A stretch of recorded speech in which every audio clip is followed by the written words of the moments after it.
Gilles Sanson est un homme meurtri, qui s'en veut presque d'être en vie. Depuis 8 ans, le souvenir de ce jour maudit le harcèle.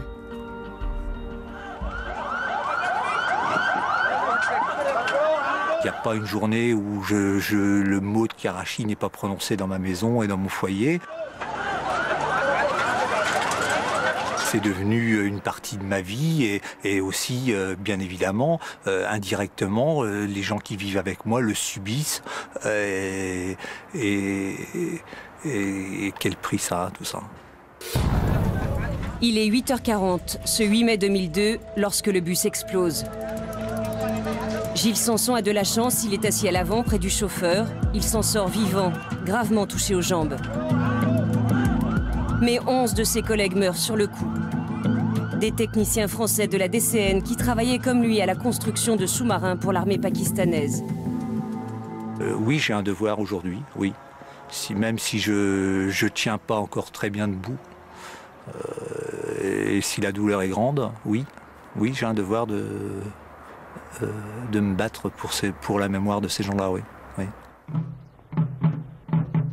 4 jours après l'attentat, à Cherbourg, dans l'enceinte de l'Arsenal, les 11 tués ont droit à des obsèques nationales.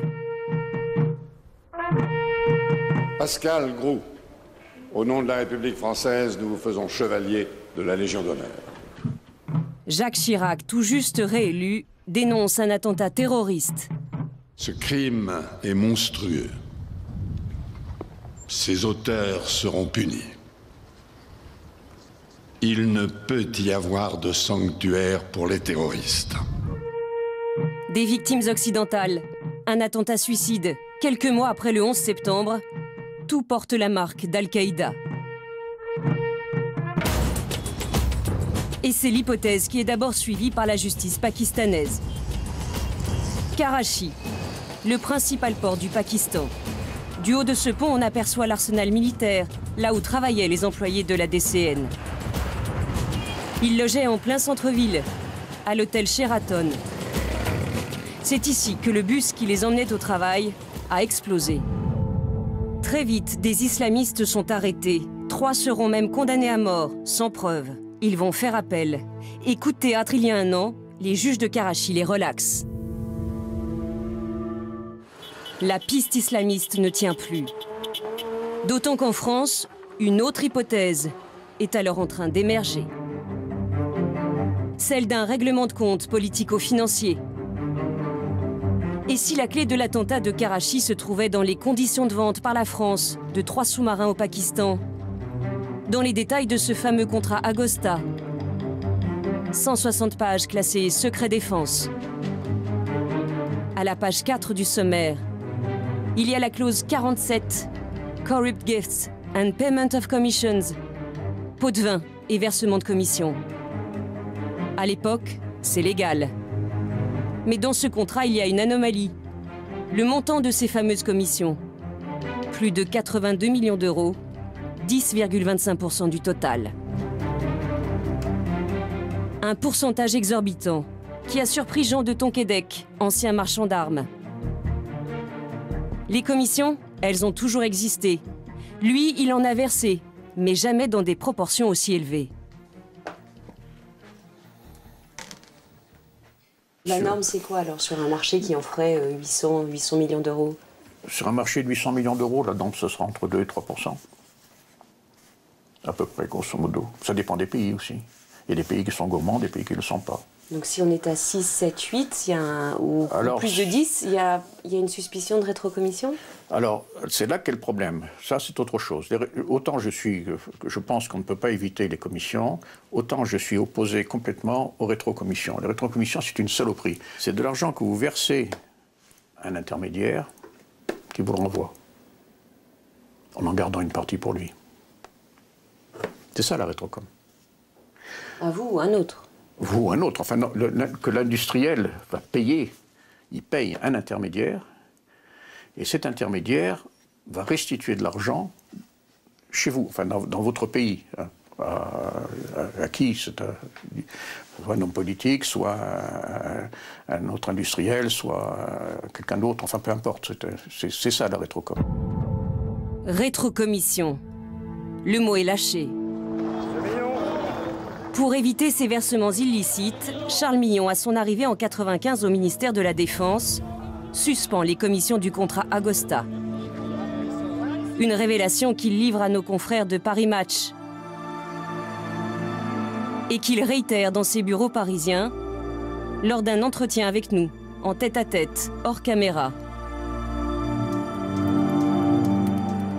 Lorsque j'ai été nommé ministre, le président Jacques Chirac m'a demandé de nettoyer les contrats où il y avait de la rétrocommission pour qu'ils soient plus conformes à la moralité publique. Ce que j'ai fait, ce que mon cabinet a fait, ce que mes collaborateurs ont fait. Cette décision politique a peut-être été une erreur fatale. C'est le sentiment de Jean de Tonquédec. À partir du moment où vous avez signé un contrat avec votre agent, vous lui avez promis une commission, etc., vous faites votre contrat, vous devez payer la commission. Vous devez tenir votre parole. Si vous ne le faites pas, vous êtes grillé. Et ça peut très mal se passer. Très très mal se passer. L'attentat de Karachi, c'est ça? Disons que c'est une piste. L'attentat serait-il la vengeance de responsables pakistanais corrompus qui n'auraient pas touché leur pot de vin? Les sommes sont tellement colossales, sont tellement importantes qu'on tue pour des gens de l'argent comme ça. Pour ces sommes-là, on tue. On tue pour beaucoup moins que ça. Vous avez des... Mais on tue les responsables. On tue ceux qui ont directement pas payé. On ne tue pas 11 innocents. Mais si vous, tuez 14, le type qui n'a pas payé, ça n'a aucun sens. Si vous faites à côté de lui un coup qui va lui faire peur, ça va peut-être le faire infléchir sa décision. Il va peut-être revenir dessus et va vous payer. Cette hypothèse, la direction des chantiers navals en a eu connaissance dans les premiers mois qui ont suivi l'attentat. Pendant 7 ans, un document confidentiel est resté dans ses tiroirs. Une note dactylographiée sans signature, mais avec un nom de code, Nautilus, et une date, 11 septembre 2002. Il s'agit de la contre-enquête menée en secret par la DCN sur les causes de l'attentat. Son contenu est explosif. L'attentat de Karachi a été réalisé grâce à des complicités au sein de l'armée et de l'ISI, les services secrets pakistanais.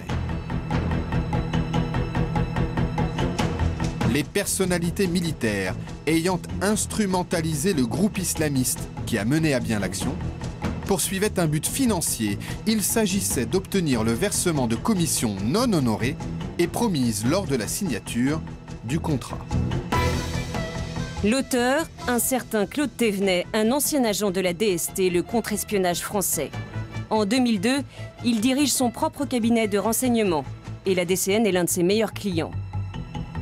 Claude Thévenet a refusé de nous rencontrer.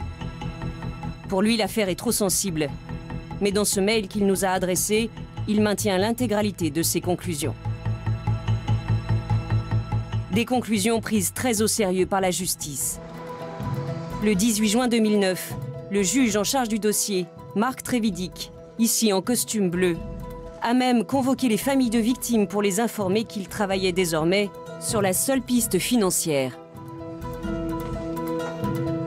Une piste cruellement logique, ce sont les mots qu'il a employés ce jour-là.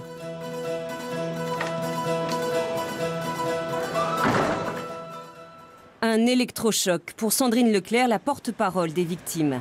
Elle a perdu son père à Karachi. Ce jour-là, à Paris, elle retrouve les veuves et les orphelines de l'attentat. Elles ont rendez-vous chez leur avocat. C'est une affaire qui va durer un certain temps. Je veux dire, de toute manière, la justice n'a rien fait pendant pratiquement 6 ans.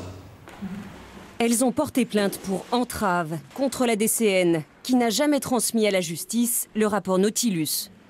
Il est inconcevable que DCN, qui est partie civile dans le dossier, ait caché aux magistrats instructeurs pendant pratiquement 7 ans la réalité de ce rapport. La DCN n'a pas souhaité répondre à nos questions. Pourquoi l'entreprise d'État a-t-elle gardé secret le contenu de cette contre-enquête? Peut-être parce que Nautilus va plus loin et donne des noms connus.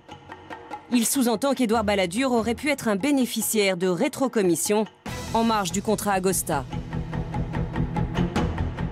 L'annulation de ces commissions visait à assécher les réseaux de financement occulte de l'Association pour la réforme d'Édouard Balladur.